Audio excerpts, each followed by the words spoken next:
A rose by any other name would smell as sweet.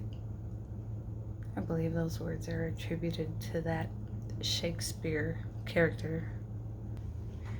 Anyway, I'm about to do that brilliantly bipolar thing of stringing together a few things that don't necessarily seem related at first. But if you stick through to the end, it should make sense. The thing that's really on my mind is labels. And what good is a label? I mean, not to get too big and philosophical, because really language is like a whole set of labels, but we put labels on everything from people to, I'm talking about people mainly, right? Okay, so like somebody's race or the way that they dress or their diagnosis. And we get really attached to them or we really deny them. And I don't really know what's right. Where is the right way to do that? So, that is, of course, to say nothing about the way that we label each other just on our appearances alone. When, one person can dress one way one day and completely differently the other day, and people might have a totally different perception of them. Same like the car that they drive or the labels that they choose to present to the world about themselves, all of which might be true or factual. For example, I could introduce myself and tell you that I have a Libra sun and an Aquarius moon and an Aries rising. I could tell you that I've earned about a dozen letters after my name over the years. MSCHESTTSCNP and the not currently active ACSM I could tell you that I used to dance at a nightclub, and you might think I was a stripper. And I could tell you that I have a BS in dance. And I could tell you that I have been diagnosed with ADHD as an adult, as well as bipolar disorder, NOS, or bipolar 1. And that even though I haven't officially gotten a diagnosis of anxiety, I have been treated for anxiety. And I could also tell you that I saw a psychiatrist about a year ago who saw my year's worth of mood tracking and said, gee, you don't fit the profile of someone with bipolar disorder.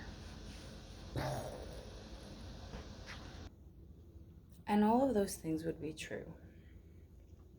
And yet, do all of those things really capture who I am? And depending on the way that I said those things, and I could also tell you that I'm a recovering alcoholic addict. All of those things could completely change the way that you see me, not to mention the way that I actually look.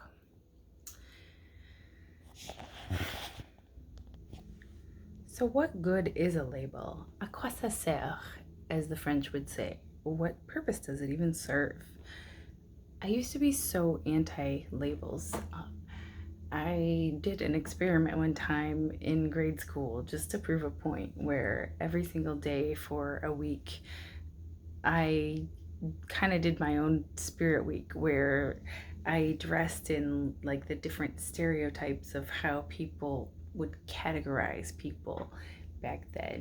The cheerleader, the squid alternative person, the hip hop person, blah blah blah, like the preppy person, for a week. and people said, oh gosh, I don't know what you are. And that was exactly the point to me. What you are isn't about the labels that people put on you. And yet, as I've gotten older, I've come to understand the utility of labels.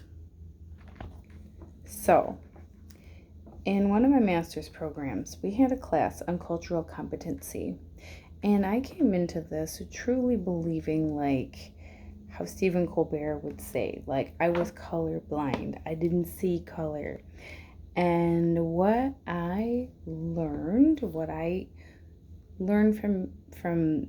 the individual teaching the class, and I'm not saying that this is the be all end all, but was that like someone from a different culture. I'm obviously clearly very white here, which I don't really like that term anyway. I like Caucasian because to me it's not about the color of our skin, and yet that's my perspective. The point being, it's not being blind to another's culture isn't really like the thing to do. It's to see it and to acknowledge and respect. So like rather than just ignoring and just sort of trying to melting pot, everyone together, assimilate, like that kind of idea of being colorblind, to continue with that example, might imply that I'm just going to be like, well, I'm not going to treat you any differently, even if I know that you like either you've expressed to me or just like understanding from like understanding different cultures that you might have different traditions than the ones that I have grown up with, and like to be aware of them rather than just like pretend that everyone's the same. Okay, so I keep pausing this partially because of my fun little presto changeo thing, but also because I want to collect my thoughts, because this is like a big topic and I don't want this to be the longest video ever. And when I really started gathering my thoughts for this video, I started to go down a rabbit hole. But this is what, I'm not going to take you all the way down there. This is what I wanted to say. The label of a diagnosis. The diagnosis of bipolar disorder. A lot of people have a really hard time accepting a diagnostic label. Some people won't even go get treatment because they don't want to get that label on them, because it's like they feel like it's like a life sentence, or like it's gonna be on your permanent record. Side note, is there even such thing as a permanent record? Well, I guess the internet. Pro tip, kids, the internet is written in pen, not pencil. Anyway, so the diagnosis of a person, or the label of a person, is useful insofar that it can help us make decisions, and it can help, I want to say warning, even though that's not the best word. It's really ironic that my child started crying when I said the word warning, and so I think I need to hurry up and wrap this up. Okay, so this whole idea came up to me when I was driving on the road the other day, and I saw a car that said student driver, and like I noticed it like a beat after I noticed the person driving a little bit wonky, for lack of a better descriptor. They were going out onto the road and they were kind of like going slowly, like not very sure of themselves. Like my a-hole driver instinct would have been to just like try to whip around them, if I wanted to be like that, which, sometimes we're like that, right? But there was that student driver thing on there, and I was like, I understand why they put those signs on the student driver cars, because I was that student driver once where they're like, go on the freeway now, and I'm like, wait, what? Like, yeah, just go ahead, just go on. And I was a very timid, unsure, like not naturally talented driver when I was learning, and they're like, hurry up, go fast, and I'm going onto the freeway going like 30 miles under, and in Michigan, like if you're going 30 miles under, then you're basically going like 50 under. So that label was useful for me to have a little bit more patience, to make like an accommodation, if you will. Now that label would lose its utility or become like a stereotype if I started going, oh God, let me get the hell away from this student driver, whatever, right? So bringing it back to bipolar, that label, first of all, I think I actually had the gift in retrospect of like, there was no denying my label. When I got it, even though it was like, I think friends and family that have known me for a long time actually had a harder time accepting it. Like, you can't be bipolar. You've always been so, you've always been so successful in life, and you've always been happy, and that is true. I'm fortunate not to be like the normally dysthymic or like low mood type of person. My problem is I get too happy. I do get depressed, but I've only had major depression probably once, really. Anywho.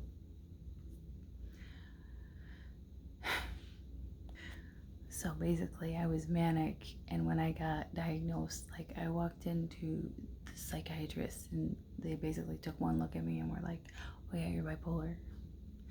So, not knowing anything about that, naturally, my family and I wanted to go get another opinion. So we went to someone else, and they, did another examination, and they were like, yeah, you're bipolar. And then we got a third opinion, and they said, yes, you are bipolar. And, I lost just as many jobs, like 3 jobs because of it. So it was very clear that I was bipolar. I was disabled from it.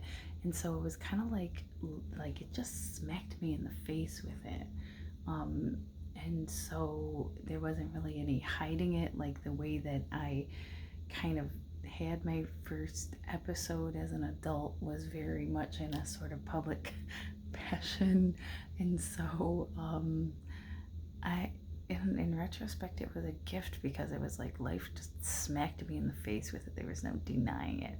And we'll have another video, I think, about the gift of hard times. So then you can imagine how my mind was blown when, 10 years after having accepted and lived with this diagnosis, and, told people about it and not told people about it, then having some psychiatrists that I really respected say, you don't seem like someone that's bipolar. And so then I went through a phase where I wanted to get tested, and, it's really, really expensive here in the States to try to get like a battery of psychological tests, and like insurances don't cover it. You can go get a diagnosis and get medicine based on your symptoms and the DSM-5, but like getting, tests, it's ridiculous. So I kind of had this little identity crisis, what am I, who am I? And then it was like, well, if the shoe fits and if it's useful, if it's not limiting me, but it's useful, and it does fit and it is useful, it sort of encompasses and explains a lot of the other symptomatology that I have physically and mentally. And so, whatever. And here I am on this channel, so I'm fucking committed now. No, but going back a little, when I, was getting back and trying to rebuild my life 10 years ago after getting the diagnosis and everything, like, and being disabled, trying to get back on my feet, like, I basically told everybody about being bipolar. And I feel like, maybe I just wasn't as stable then, but I think it also became like a self-fulfilling prophecy where like people expected me to be off. And honestly, part of what I'm doing here is just to like, because I know, like, for me, I can go and I can tell people, that I'm bipolar, because I'm pretty stable now, because I've overcome a lot. but even those people who have like in different realms, like they are ashamed or they're afraid of repercussions, and I can understand that because I've experienced that. So like that phase of when I was kind of telling, it was like started off as, just telling a couple close people in confidence, and then just ended up whatever everybody in my circle knew. I ended up just kind of burning out of that whole experience. So then, like, after rebuilding again, I was like, I'm not telling anyone about this. And I didn't, and I went through like the whole next chapter of my life, which included, very like successful chapter, finally getting my master's degree, and getting sober and becoming a mom. Like, all those things were not a coincidence, and maybe that's what I needed to do, was to not share my diagnostic labels with people. But also it was because I was afraid of the stereotypes.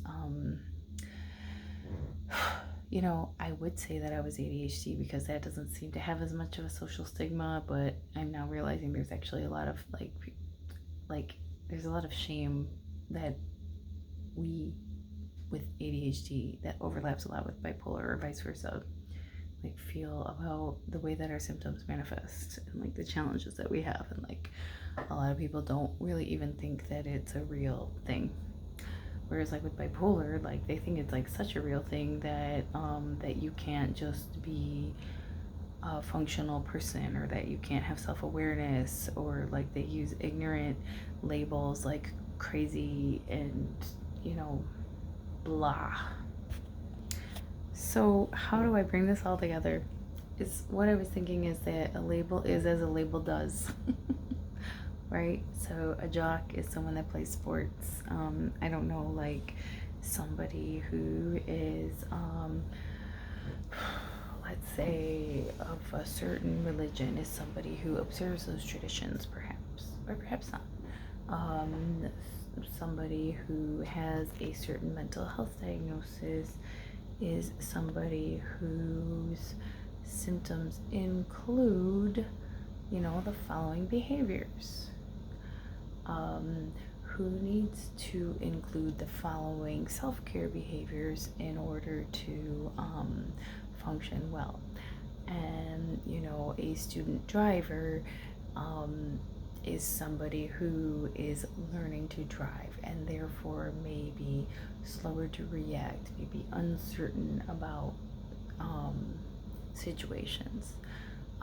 So it's like, and when I was in college, I did register like with the disability services and get accommodations on exams to first of all, it's so silly that you should need permission to drink water during a freaking hour-and-a-half exam. But a lot of proctored exams like have stupid things like that, and I don't know about y'all, but I have to sip water all the time because of meds, or just because like water is life. So hey, I'm grateful that and then also being able to take an exam in a distraction reduced environment, and I was able to have some extra time. A lot of the time I didn't even need the extra time at all, but it took the anxiety away of finishing it on time, being able to double check my work. So like having those labels were helpful for that. So I wanted to say that a label is something that we take with a grain of salt. It is only meant to be helpful, I think, or in the best case scenario, it should be helpful. And whether it is or isn't true, we all have like plenty of ways that we can label ourselves. And I used to keep a lot of these things like separate, and like I'm done with that. And so that is the glorious thing about being in recovery in any way that you term it, having an integrated lifestyle. And I do feel like there is a trend toward that now. Maybe it's just the channels that I tune into on YouTube. I would love to hear what you think about that. This has been a long ass video, y'all. I hope I sort of managed to circle back. So I gotta call it a night, and I appreciate you watching. Yeah, I don't edit stuff, obviously. I don't do any kind of production, which is funny because I also have a history as like a multimedia production person. Yeah, whatever. More labels, more stories. I'm a storyteller. That's one thing that's a new label I put on myself recently. I'm a storyteller. So I hope you enjoyed my story. I've noticed that I have a good percentage of viewers that are over in Italy, Poland, the rest of the world, and I wonder if it's because I tend to post at like 1:30 a.m. Eastern time, so that's what, about like 5:30 in the morning GMT. So like if you're in Italy or, you know, Eastern Europe, maybe you're just waking up. So and that's awesome. Ciao. And please, I love the comments. So keep let's converse a little more. It's really cool. And share this. Don't forget to subscribe. And I swear I'm gonna start making some shorter videos soon. Some of them are 1,000,000 minutes and some of them are like 2. Shit evens out. You know what I'm saying? Deal with it. But take care of yourselves and each other. Have yourselves a brilliant